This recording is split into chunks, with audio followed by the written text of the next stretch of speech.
आज तक हमको ये नहीं समझ में आया, जो पाकिस्तान कहता है कि निर्दोष थे, तो मैंने कभी यह नहीं सुना है कि मस्जिद में 3 साल की बच्ची और 24 साल की महिला 1 बजे रात में थी। ऐसा तो हम लोगों ने अपने जीवन में नहीं सुना कि मस्जिद में कभी रहते हैं। उनको यही सद्बुद्धि अगर 30 साल पहले आई होती, तो बिहार में सैकड़ों हत्याएं नहीं हुई होती। वह खुद जिस तरह के ऑर्गेनाइजेशन से निकल के आए हैं, ऑर्गेनाइजेशन का काम ही जातीय भेद और हत्या करवाना था। और जो इस तरह से बैकग्राउंड से आया हो, उसके समझ में आती है मानसिकता, वो देश के प्रति ईमानदार हैं कि नहीं हैं, इस पर भी मुझे शक है। ये जो ऑर्गेनाइजेशन है माले, यह आईपीएफ का ही पॉलिटिकल ऑर्गेनाइजेशन है, जो न लोकतंत्र में यकीन रखता है, न इस देश के साथ यकीन रखता है।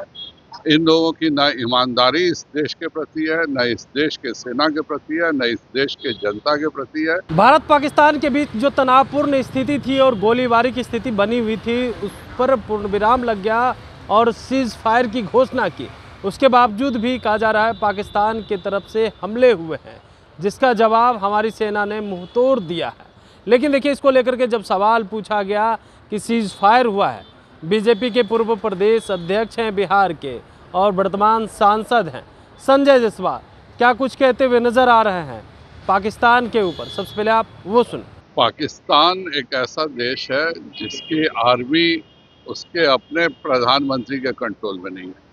जो बातें हो गई थी, उसके बावजूद 2 घंटे तक इस तरह की हरकतें करना, यह बताता है कि पाकिस्तान की आर्मी पाकिस्तान के प्रधानमंत्री और पाकिस्तान में तथाकथित जो लोकतांत्रिक सरकार होती है उसके अधीन नहीं है। उम्मीद करें कि सद्बुद्धि आए और अब सब कुछ ठीक रहे। बिहार के आर्मी बहुत दुखद है और आज उनको हम लोग सब नमन करते हैं। जो घटनाएं घटी हैं उसको लेकर के एक पूरी साजिश रच करके यह किया गया। आज तक हमको ये नहीं समझ में आया, जो पाकिस्तान कहता है कि निर्दोष थे, तो मैंने कभी यह नहीं सुना है कि मस्जिद में 3 साल की बच्ची और 24 साल की महिला 1 बजे रात में थी। ऐसा तो हम लोगों ने अपने जीवन में नहीं सुना कि मस्जिद में कभी रहते हैं। तो यह आतंकवादियों का पनाहगार है पाकिस्तान, और जो उसने हरकतें की है उसकी सजा हमेशा वो भुगतेगा। बिहार के सांसद सुदामा प्रसाद का मारे लोग मारे जा रहे हैं, बैठ कर बात करना चाहिए, लड़ाई नहीं।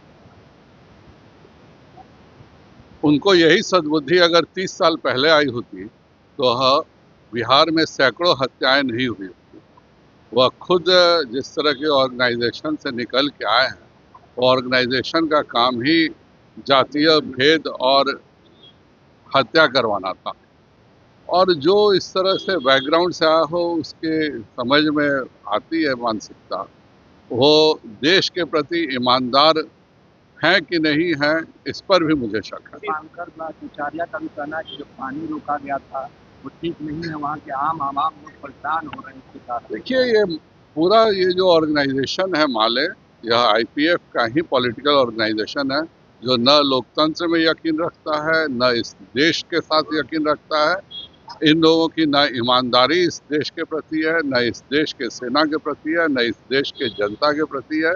ये लोग केवल झूठ बोल के, धोखा दे के, बरगला कर ही वोट हासिल करके और लोकतांत्रिक प्रक्रिया का कहीं ना कहीं यह मखौल भी उड़ाते हैं और इसके साथ देश को अपमानित करने का भी काम करते हैं। लगातार अगर पाकिस्तान करेगा तो उनको कड़ी कार्रवाई की। वो जो कुछ भी कर रहे हैं उससे उनको दुगुने शक्ति से वापस किया जा रहा है। तो आपने सुना, उनका कहना है कि देखिए, पाकिस्तान के प्रधानमंत्री के कंट्रोल में उसकी सेना नहीं है, वो जो है अपने सेना को कंट्रोल नहीं कर पा रहे हैं, और जो पाकिस्तान ने हरकत की है उसका जवाब जो है उन्हें मिल गया है और उनको जो है और भी आगे भुगतना पड़ेगा।